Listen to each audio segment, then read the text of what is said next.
love watching those drawn-out middle-link Banes, eventually ultra-list games on this map. I've seen a couple of really fantastic ZvTs here. Polt versus Soppy is one that I will truly never forget. I think during the Battlegrounds Atlanta, that was such a cool game. But after that, I had one more game like that, which was almost as good. I think there was another Polt game as well. I forgot who the other Zerg was. So it will be fun. I'm excited, but above all, I'm curious to see what Scarlett will bring to the table, because he's definitely been switching it up in this matchup. And I think we're once more going to be a little surprised by what he will display.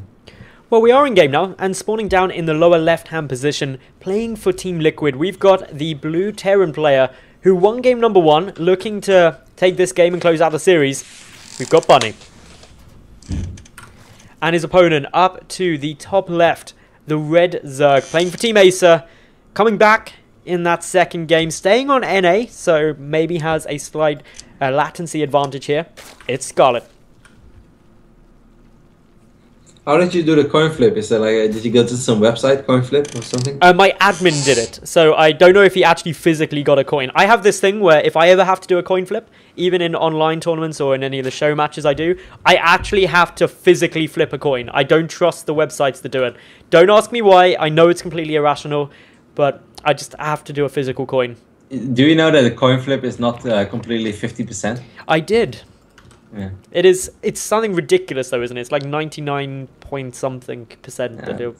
Yeah, because one side of the coin is heavier. I believe it's the tail side that is a little heavier. That's why heads will win a little more majority of the time, something like that. Is that with all currency, or is it just? I think with a few that were the most popular. I think definitely the 1 and 2 euro coin have it. But I'm not sure. I mean, I'm not sure how familiar you are with the euros. I spend quite a lot of time using euros because I travel a lot with the kayaking stuff. But I know one funny thing is I brought back. At one point I went from Russia to Europe to Sweden to England. So I had 4 currencies in my wallet, and I started giving out like £2 coins, or what I thought were £2 coins in England. And I didn't realize until about halfway through the day that I was paying for things with like €2, which nobody noticed. So if you ever come to England, just bring €2 coins and you'll be fine. You know, when they just introduced the euro, there were a lot of Dutch tourists who used to go on holidays to Thailand, and there is this coin, which I don't know how many buff it is, but it's, I don't know, if you convert it, it's like 13 cents or something, but it's exactly designed and has the exact same size, and yeah, even close to the same weight as the €2 coin, but actually it's worth 13 cents. So what people would do, they go to Thailand and they bring back like a crazy amount of those silly coins, and they would throw it in all those machines where you can buy Mars and Snickers and stuff, you know, and they would just take it. Or even gambling machines, slot machines would take it as a €2 coin. And my dad had a pop, and he was going crazy of all the fake €2 coins that he was receiving. We had something similar in England with vending machines. There was a strange currency that was identical to like a 50p piece. And so loads of students were rinsing vending machines for the equivalent of like 3p for all their snacks, which was quite amusing while it lasted. Anyway, a bit about the game that we're watching here. Nothing too crazy is going on. We got 2 Reapers, Hellion follow-up coming down from Bunny here. Scarlett, on the other hand, grabbing out those 2 gases now. Very, very normal stuff from her as well. Yeah, another gasless opening at first from her, even though she didn't wait a crazy amount of time. That's actually, like, I feel that those extractors are going down a little quicker than they normally would for a gasless opening. So I really wonder where he is going to go with this. And of course, he's taking both in a natural as well, which is a little harder to scout for Bunny. Bunny follows this up with that super economic opening, loses one of his Reapers. Bunny, that's an uncharacteristic mistake. Almost even ends up losing the second one, as I think he misclicked for a short second there. It's really important that he is going to pick up on these 2 extractors that are mining in that in-base natural Scarlett, because those are very, very difficult to scout. We'll see. Oh, the second Reaper gets taken down as well there, Roddy. That is... Wow. Okay, really, I didn't even see that. That's really irritating. Losing both of your Reapers at this stage, it massively reduces how effective the follow-on Hellions are, because you need the Reapers in that composition to soak up some of the Queen Fire, because they can back away and then regenerate up their health with their combat drugs passive. But now with just the Hellions... Power of the coin flip, Maddles. That's what it is. Power of the coin flip, that rigged coin. Because now the layer is halfway down. We do have circling speed going down behind this, but still, very, very quick layer for Scarlett. May allow her to go into Mutalisk ridiculously quick which could be very frustrating. It could also still be something else. I'm kind of just feeling Spire play, but I don't know. I might be wrong. We'll see. Either way, it's going to be cool. Of course, these queens are going to be able to happily block up the gap between the debris and the rams, so the Hellions don't really have a chance of getting up there. Meanwhile, behind this, if we take a look at what Bunny's doing, he's just adding in a couple more factories, going for the reactor on that factory, so not going to be a quick starport follow-up to this, whereas Scarlett going in for the Spire, so should be seeing some Mutalisk style play out of here, and to be honest, I quite like that on this map. I think it's going to be very strong, considering the fact you know your opponent went for the Reapers into Hellions. The Marine count's going to be a bit lower than you might expect it to be. So, and above all, these Mutalisk are going to arrive a little quicker than Bunny would normally expect them, unless he has somehow picked up on what Scarlett is doing, but it's relatively hard for him to make that call for sure, because he didn't really see a whole lot, and he lost both of his Reapers, and he didn't throw down a single scan yet either, so it's a little tricky for him to make that call. Baning Nest is going down as well. What could be happening is that Scarlett will make a bunch of Mutalisk and then just follow it up with a lot of Zerglings and Banelings and just try to run over Bunny.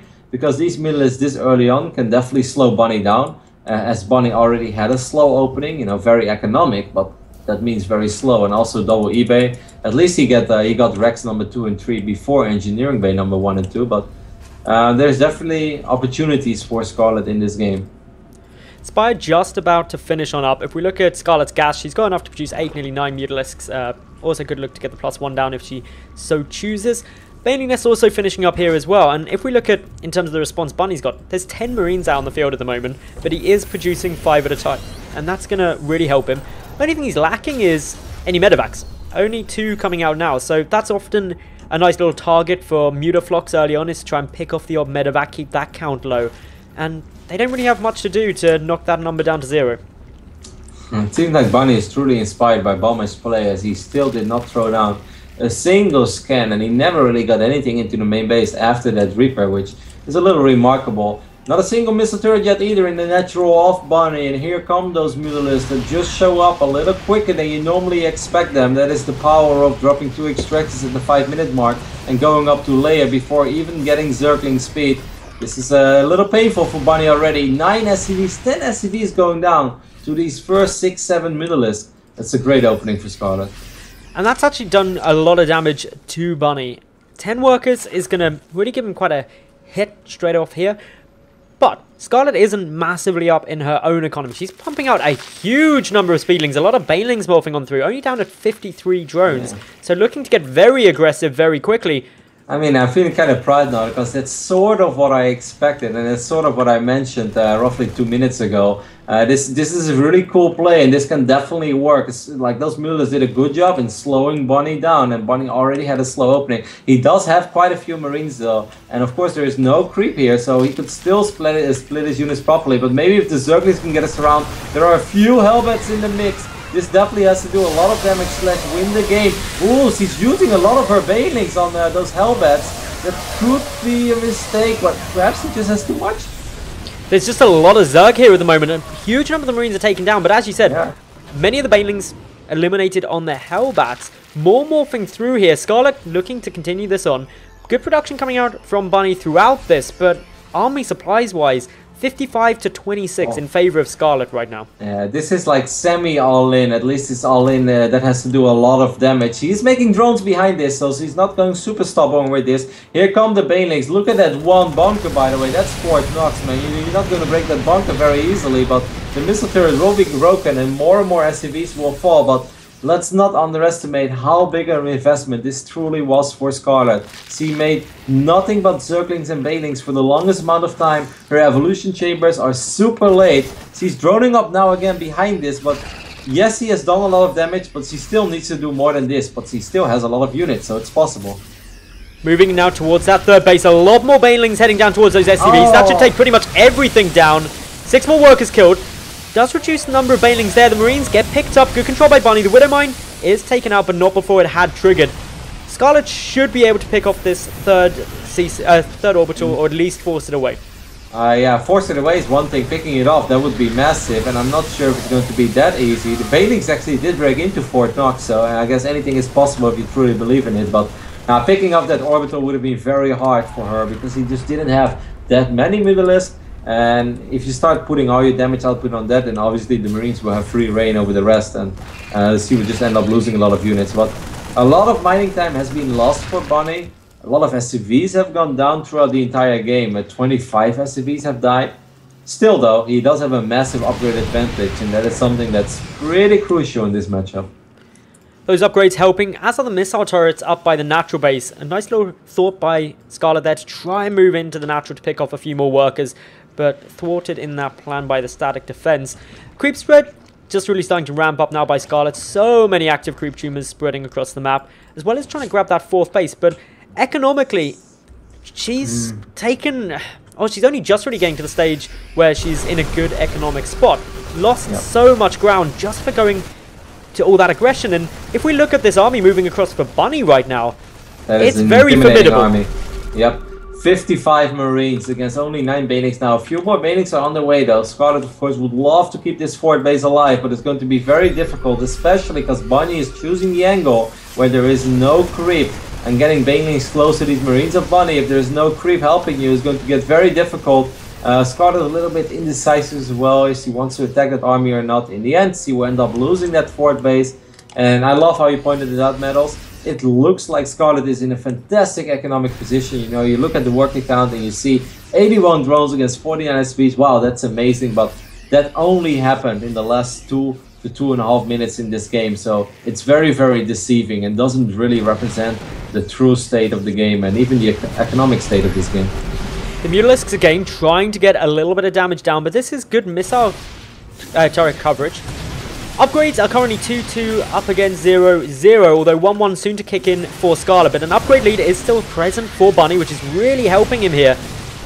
Quite a few of those Banelings detonating up onto the Marauders. Good focus fire again by Bunny, who's pushing on in. 117 army supply to 86. This is the engagement though. Scarlett gonna be trying to get those Baneling connections. Good splitting by Bunny. That was beautiful. Beautiful. Really, really beautiful army control there by Bunny. Indeed, those were Korean level splits right there. Bunny once more showing us why he is one of the best performing non-Koreans over the last few months. Just excellent, excellent army control there. Was under a lot of pressure early on, but he bounced back. And as soon as you put this guy in a good position, he knows how to work with it. Scarlett does still have a lot of Banelings and Zerglings over here though, but of course he already took so much economic damage. Still, impressive hold in the end, but doesn't take away that those were indeed very beautiful splits. The 4th base is back up for Scarlett, so while she did lose a good number of workers, she should be able to get those back relatively soon, but she can't immediately. Having to produce a couple of Zerglings out in the immediate time to mainly replenish the Baneling count in case there's a follow-up push from Bunny. And of course, that follow-up push is already well in the making. The rally point coming across from all those racks, so much infantry making that slow advance forward, and my money would be on this 4th base being the main target of our Terran player here. And Scarlett is getting +2 flyer attacks as well, but she only has 7 Mutalisks, so I don't think that's extremely useful. Of course, if this game drags on, then it will eventually be nice useful. little counter-attack here. Sorry to interrupt you there. Exactly, this is a brilliant counter-attack. Widowmine does not get the shot that Bunny was hoping for. Second one is a little bit better, still not fantastic. See, burrowed a couple of Banelings on top of the ramp medals. I am not sure if Bunny was paying attention. No, he wasn't. That was a beautiful move, knocking out a lot of that infantry. Scarlett is able to get a huge amount of damage done there. Wow. Only picking off 3 SCVs, but a lot of this infantry did manage to die. It actually forced Bunny to pull back, and I'd say that's the biggest win there for Scarlett, is she bought herself time. And that's what she really needs here. Didn't want that push coming through. Couldn't agree more. Really well said. Bunny scanned and he sees that that 4th base is down. There are still a couple of burrowed Zerglings in his middle line as well. So the moment he decides to move out, Scarlett is again going to be buying more time for herself. I really thought that this game was close to ending, but I underestimated Scarlett's ability of just not dying and never giving up. Of course, 3-3 Marines will still make this tricky, but I really feel things are going her way right now. That she's the one dictating the pace of this game. These units are trapped in the left top side of the map. The Zerglings in the main base are picking up SCVs again. Scarlett, sick. This is really well done. Wow. She's even got units defending over at this 4th base from the single drop that was coming across. Bunny isn't really making much progress here. He took more loss. Actually, only took losses there, really. Still losing less than Scarlett overall, but he's down at 48 SCVs. Finally being able to float over this 4th command center. But Scarlett battling back into this game in a very impressive fashion, considering I definitely thought she was on the brink of defeat a long time ago with that little push across. Yep. Yep, after that first engagement where she used all of her banelings, and it just seemed that Bunny still had so many bio units alive. It really almost seemed like it was the end. And you know, it's kind of difficult to say what is the true state of this game. I kind of still like Bunny's position. I thought that would have gone worse for him. He lost a couple of units on the left top side. Of course, there is still the drop on the top side of the map as well. Scarlett again is going to try to counterattack, but these are 3-3 bio units. You want to be careful how you engage those, because things can go very badly, very quick. But so far it looks promising. And again, she burrows a couple of banelings on the ramp. This time Bunny is aware of it though. Bunny knocks those out nice and quick, moves up into the main to try and deal with these Mutalisks. Down to the third base, a couple of Zerglings are actually having a bit of a field day. 22 SCVs have been taken down here. This is becoming quite catastrophic. There is a counter drop, but what can it really do? Well, it's actually doing quite a bit. Those are 3-3 Marines, and if he positions them better, they should be able to kill Zerglings for days. Banelings is a different story though. Still, it was an okay maneuver. Again, Scarlett burrowed a couple of Zerglings in the main, so he will unburrow them as soon as Bunny moves out. This is really a clinic of how to play ZvT when you're a little bit behind. Just counter-attacking, buying time for yourself. Awesome play by Scarlett. This is really exciting to watch. It's the burrow play, which I'm absolutely loving. Just burrowing these lings and then unburrowing them is causing Bunny quite a lot of problems. It's just picking off the odd reinforcement, able to take down a couple of additional workers each time. And I'd no longer say Bunny has an advantage here. If anything, Scarlett is now getting herself into a very strong spot. It's still 83 army supply against 68, but there are 17 additional banelings morphing. Of course, with all of those banelings, it should be enough. But it will all come down to this engagement. Look at this one Marauder. He's ready to soak up some banelings, but Scarlett wants to prevent that from happening. There's still 9 Marines at a time being produced. You see, Nimbus creates some pretty epic little ZvTs. Worth noting that Scarlett is on equal bases to Bunny, but Bunny's down quite low in terms of the SCV count. He can make up for that with the muling. So even though the worker count is heavily in Scarlett's favor, she's still not at this beautiful spot. 69 workers when you're 24 minutes in the game, never having really got up to the 70+ mark, isn't ideal.